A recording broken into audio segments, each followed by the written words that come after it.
Ada seorang abid, ahli ibadah, zahid, orang yang zuhud, dunia tidak masuk ke dalam hatinya. Dia bernama Ibrahim bin Adham. Dia dokter penyakit hati yang merusak hati, riya, sum'ah, penyakit sombong, angkuh, takbur. Lalu datang seorang laki-laki menemui Ibrahim bin Adham radhiyallahu an, bertanya, "Wahai Tuan Ibrahim bin Adham, aku ini pelaku dosa. Banyak sekali perbuatan dosa. Dan aku ingin berhenti. Kira-kira apa yang bisa membuat aku berhenti dari dosa ini?" Maka Ibrahim bin Adham menjawab, 5 bilang kau lakukan, insya Allah kau berhenti dari buat dosa. Apa itu? Yang pertama, kalau ada niat dalam hatimu ingin melakukan perbuatan maksiat, jangan makan rezeki yang diberikan Allah. Ini yang pertama. Setiap ada niat dalam hatimu ingin buat dosa, jangan makan rezeki yang diberikan Allah. Insya Allah kamu berhenti. Lama dia berpikir. Paling lama tahan tidak makan, tidak minum 2 hari. Setiap mau buat dosa, jangan makan rezeki yang diberikan Allah. Wah, jurus ampuh luar biasa dari seorang tabibul qalbi, obat penyembuh penyakit hati bernama Tuan Ibrahim bin Adham. Lalu apa lagi berikutnya? Jika engkau akan melakukan perbuatan dosa, jangan tinggal di negeri yang negeri itu milik Allah Subhanahu wa taala. Ada niat dalam hatimu ingin buat dosa, ya. Tinggallah sejauh mata memandang, carilah permukaan bumi Allah, tapi yang bukan milik Allah. Tidak ada. Lillahi ma fis samawati wa ma fil ardh. Segala yang di bumi, segala yang di langit milik Allah Subhanahu wa taala. Wah, tidak bisa. Nampaknya tak ada peluang untuk buat dosa. Lanjutkan yang ketiga. Jika ingin melakukan perbuatan dosa, cari tempat yang kira-kira di tempat itu engkau tidak dilihat oleh Allah Subhanahu wa taala. Ini lebih berat lagi.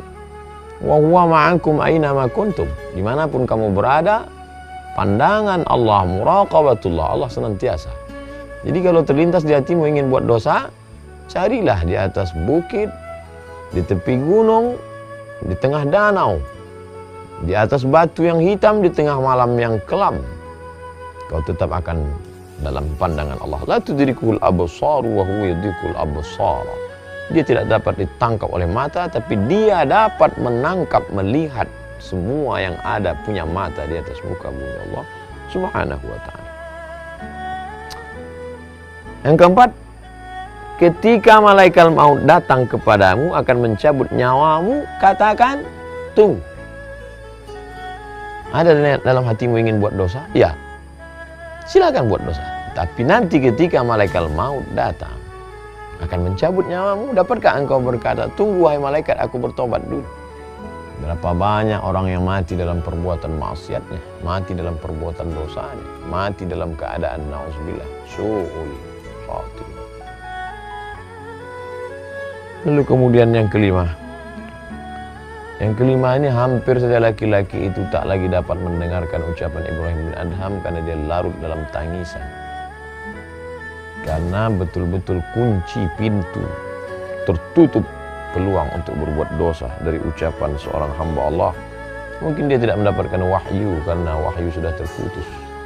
Tapi dia diberikan Allah ilham, bisikan dalam hatinya.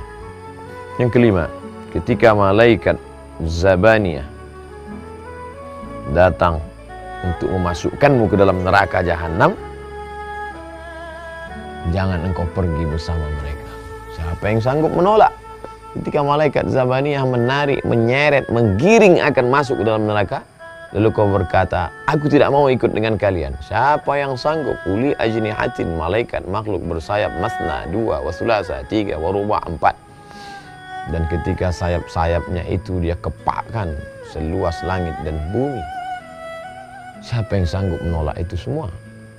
Oleh sebab itu dia pun tersungkur dalam keadaan meneteskan air mata, takut kepada Allah SWT. Tak ada peluang untuk berbuat dosa. Renungan yang amat sangat mendalam dari dialog seorang hamba Allah yang abid, ahli ibadah, yang zahid, yang suci, hatinya bersih, sehingga Allah ilhamkan ke dalam hati itu jawaban-jawaban pamungkas, sehingga tak ada peluang sama sekali.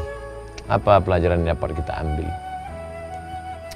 Mungkin ayat-ayatnya ada, hadis-hadisnya ada, tapi untuk meramunya menjadi sebuah formula amat sangat sulit. Tapi begitu Allah bukakan hati seorang hamba, futuh, maka dapat dia menjawab dengan jawaban yang datang dari ilham yang dibisikkan oleh para malaikat, yang diberikan Allah Subhanahu wa Ta'ala, sehingga kalimat yang datang dari hati itu masuk juga ke hati. Adapun yang dari mulut tak sampai ke telinga, jangankan masuk ke dalam relung hati yang paling dalam. Oleh sebab itu marilah kita merenung sejenak. Masih sanggupkah kita berbuat dosa padahal kita makan dari karunia Allah? Masih sanggupkah kita berbuat maksiat padahal yang kita injak bumi Allah? Masih sanggupkah kita melawan perintah Allah padahal negeri yang kita diami ini adalah semuanya kuasa Allah? Masih sanggupkah kita berkata, aku mau taubat tapi besoklah, padahal kalau mau malaikat maut mencabut nyawa kita hari ini kita juga mati. Berapa banyak orang yang mati dalam keadaan tertawa, mati dalam keadaan menonton TV, mati dalam keadaan tidur sehingga tidak terbangun lagi. Masih sanggupkah kita berkata, aku berbuat dosa tapi nantilah, padahal saat itu malaikat sudah lama mengintai kita. Oleh sebab itu merenung sejenak dari kisah orang-orang soleh.